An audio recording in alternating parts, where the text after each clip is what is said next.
my friends. Hello. It is April 1st, April Fool's Day. It's 5:07. I just left work. Actually, I didn't leave work. I'm just sitting in the parking lot creepily. And this nice IT man at my work gave me a new memory card adapter thing because my camera was not working all week, and that is why I have not had a video. First, I just want to tell you about a funny / not funny April Fool's joke my mom played on me. So, her boyfriend did my taxes, and I owed a shit ton of money in the first place for my federal tax. And so I was waiting for him to do my state return, and he did it today.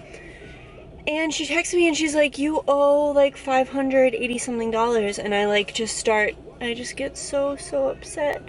And I start going to my Bank of America and transfer money from my savings. And then she was like, April Fools. And I was like, you fucking bitch. Whew. No, but if it was really that much money, I would have been very sad after how much my federal taxes were. Love you, government. Anyway, I wanted to do a Q&A from my phone, from Snapchat particularly, and I had people add me on Snapchat today, and I have questions and fun things coming in, so we're gonna do that in a little bit, but I'm gonna drive home right now because I'm just sitting in the parking lot and I'd like to go home, and then we're gonna go to the gym and we're gonna answer questions all night. Okay, I love you. See you in the next clip. Bye. Alright, let's do like 3 of these right now. I always have my Snapchat like direct messages off because people send the most ridiculous things and I think it's really gross. So, since people like to do that as well, and I just have a backlog of a bunch of ones, I'm just going to show you them. We can fucking look at them together because they're sick. Someone's in another country. Don't mind my face, I literally just popped pimples while I was sitting. Like, no, I don't want this, I don't want that. Constantly have to drive to continue your fitness endeavors without slacking at all. So, how do I constantly have the drive to continue my fitness endeavors without slacking at all? I'm not going to lie, I'm really great at keeping on track Monday through Friday. The structure of my workday keeps me very structured, actually. So I eat meals at a certain time, I go to the gym right after work, that's my routine, there's no changing it, because I love it. On weekends, I struggle a lot with eating, not so much the gym, I go to the gym every Saturday, and Sunday's my rest day. But I struggle a ton on the weekends with eating. I don't know if it's because of the lack of structure, or because I want cheat meals, because I'm like bored at home, or like doing things, and I just want to go out and eat, or whatever. But a huge motivation for me is honestly my Instagram. I love proving myself and I love showing that you can do these things even if you don't compete. A huge thing I keep talking about lately is that I have no end date in my fitness journey, and that's something that a lot of people struggle with. They do better when they have an end goal in mind, and I don't have one. So there's no reason for me to work out all the time. There's no reason for me to eat right all the time, but I do it anyway because I love it, and I love being able to show people that you can do this without needing to compete or needing to do all these things. You can just do it for you and be really happy doing it. So I don't even know if that answered the question. Don't mind me. Alright. What's the best way to calculate your macros? Alright, so the best way to calculate macros is, if I were just to tell you to do this, I would go into iifym.com or whataremymacros.com. You put in all your information. It gives you a general guesstimate on what your macros should be. It'll automatically put it to 1 gram of protein per pound you weigh. And I think it automatically puts it at 0.35 grams of fat per pound you weigh. I'm not positive. When I figure out people's macros, I manipulate a lot of variables. There are a lot of more variables that go into figuring out your macros, just other than your height, weight, and age. There's a lot of history that I take into account, past diet problems, being carb sensitive, or you do well on high fats, or you're sluggish on high carbs, or whatever. There's a lot of things I take into account, but if you're just looking for a basic, like, macro split up that you think you could follow, I would just go to one of those websites and do it that way. Why do people send pictures like this? Someone sent me a comment instead and said, "Why are you so perfect?" More like a comment, sorry. You're very, very sweet. I'm far from perfect though. What is the best pre-workout that doesn't have lots of caffeine? Your favorite pre-workout and how you felt using it. Love your YouTube, by the way. Thank you so much. My favorite pre-workout without caffeine. All right, so I don't drink any coffee. I don't drink any energy drinks. I don't drink soda. I go to the gym at night and I work before that, so I'm low energy by the time it's gym time. So I need a pre-workout that has caffeine in it. I've never taken a pre-workout without caffeine. If you want something that doesn't have caffeine, no stimulants, I would try like High Volume or something. I'm really not an expert in supplements because I don't really promote them too much. My personal favorite pre-workouts, and none of these are promoted by anything, I'm not selling anything to you. My personal favorite pre-workout right now is EVL, ENGN. I think it's like Evolution Ignite or something. I just ordered it off Bodybuilding, but my favorite flavor is green apple. I get really good energy from that pre-workout, and it's not like jittery or anything. Let me see if I can find a picture of it so you can see it and you can purchase it if you want to.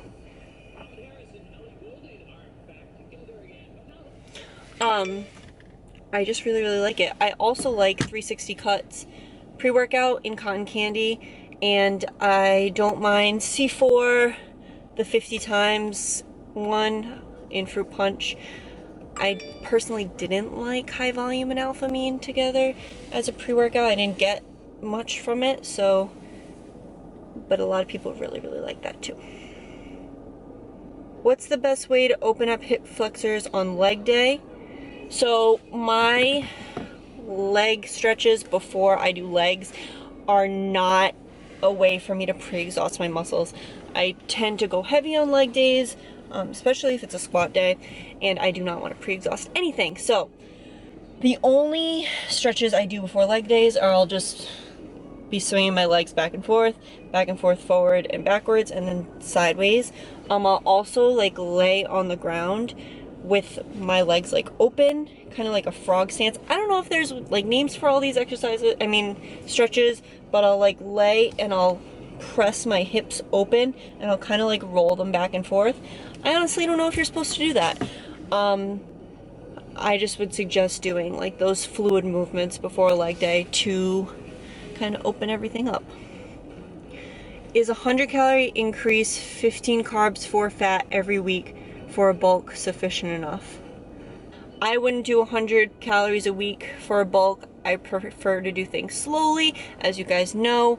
As long as you're not gaining more than 0.5 pounds a week, then go for it. Do that. You need to experiment with yourself if you're going to handle your own macros. You just need to experiment, see what works for you.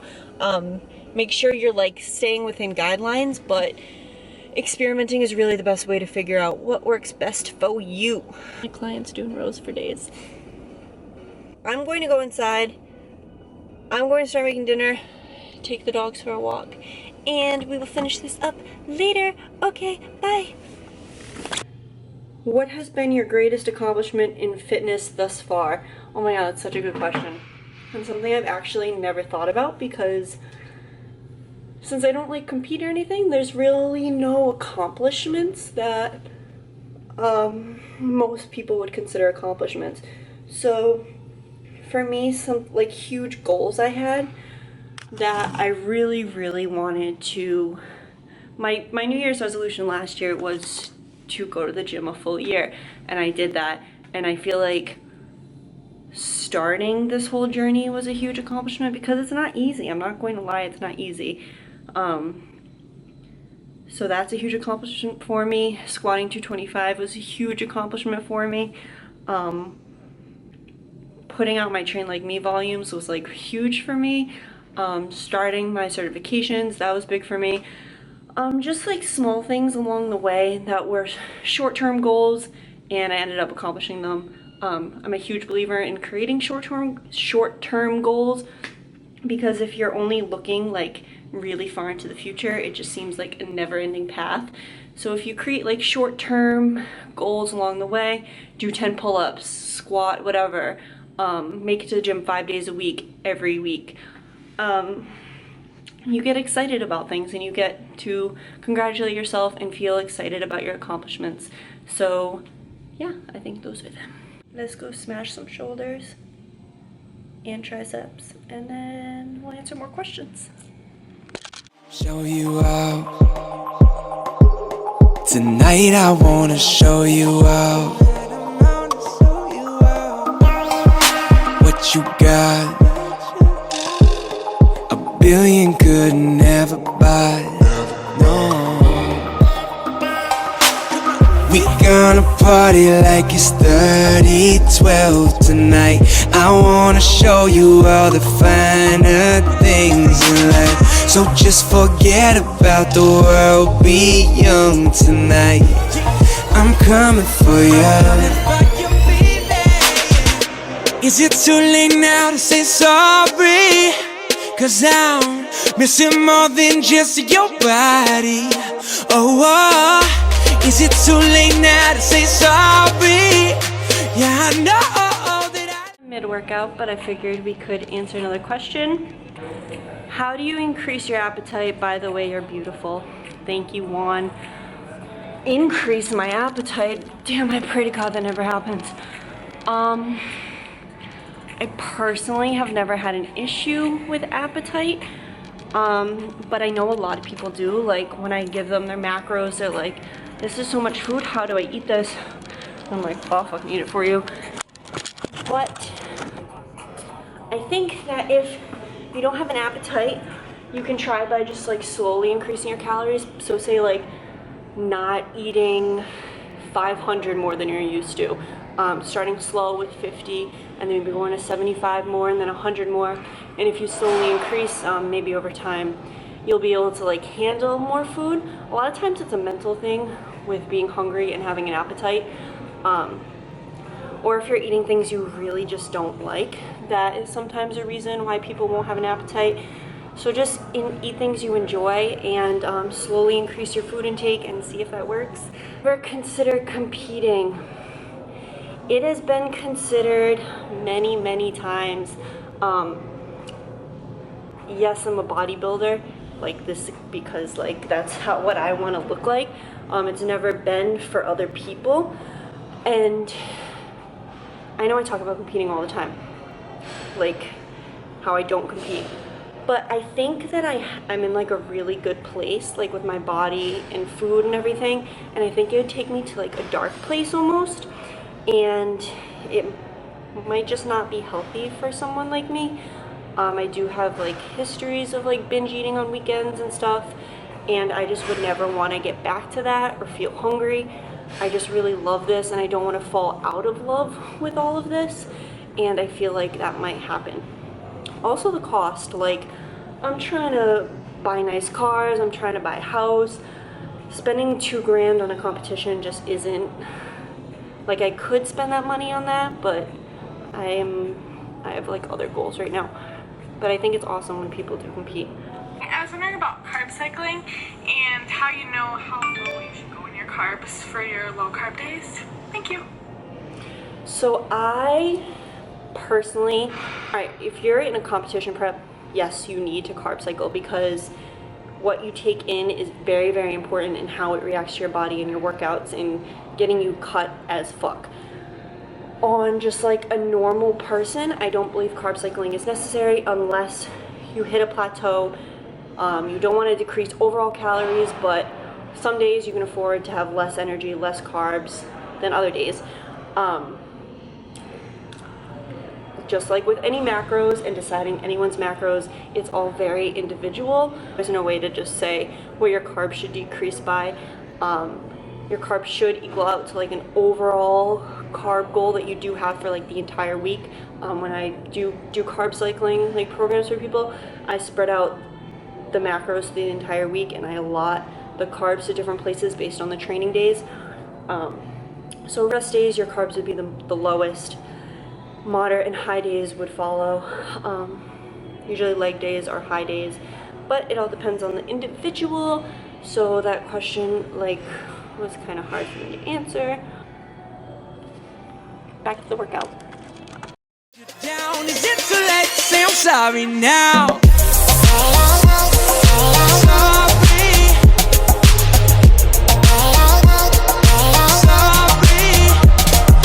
If I was your boyfriend, I'd never let you go.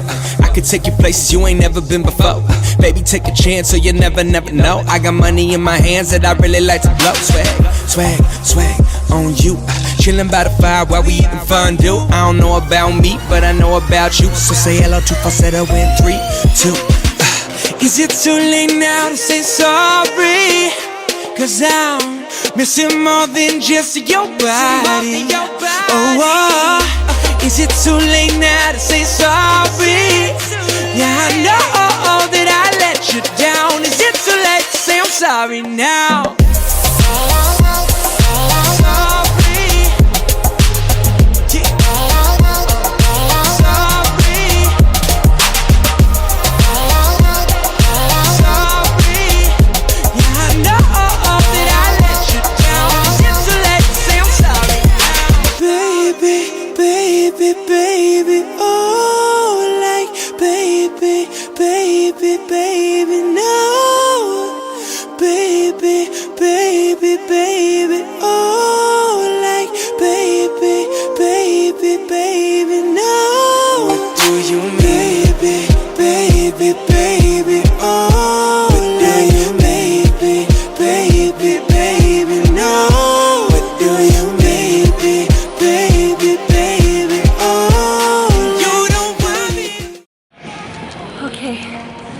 My workout is done.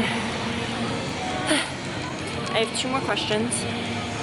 So, Judge Jilly says, when did you get into fitness and why is it important to you? What are some of your favorite things to meal prep, and do you do it all at once or multiple times throughout the week? So to answer the first question, when did I get into fitness and why is it important to me? I actually got into fitness seriously like a year and a half ago. Like super seriously. That's when I started my Instagram and everything. And been really serious since. But I've always, for 2 years, 2-3 years, been lifting off and on with this one. He taught me everything I knew in the beginning, and then I became passionate about it and I started learning about it. And then, isn't he cute? Important to me because it kind of keeps me sane at this point. It's much more than just working out to look good. It keeps me grounded kind of, and gives me more of a purpose. Definitely something I look forward to too. And as far as meal preps, I hate leftover food. So, sorry I'm out of breath. We make dinner every night and then I take it for lunch the next day. And that's the only thing I'll eat reheated. I think it's really admirable when people can prep meals for an entire week because I know that takes hours.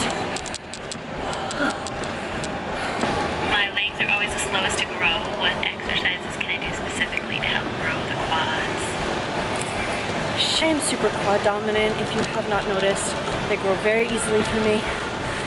I actually stopped training them mostly. I just started again to tone them up again, but heavy leg press, all variations, narrow, wide, normal stance, single leg to the side, single leg forward.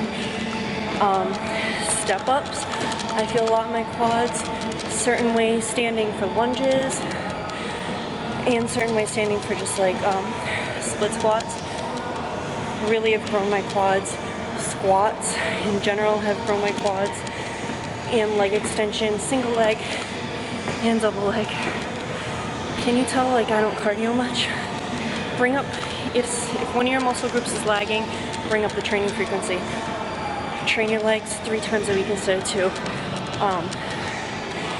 And yeah, eat to grow. Definitely eat to grow them. Take the time to grow them. It just takes consistency and patience, and they will grow. Thank you for asking me questions.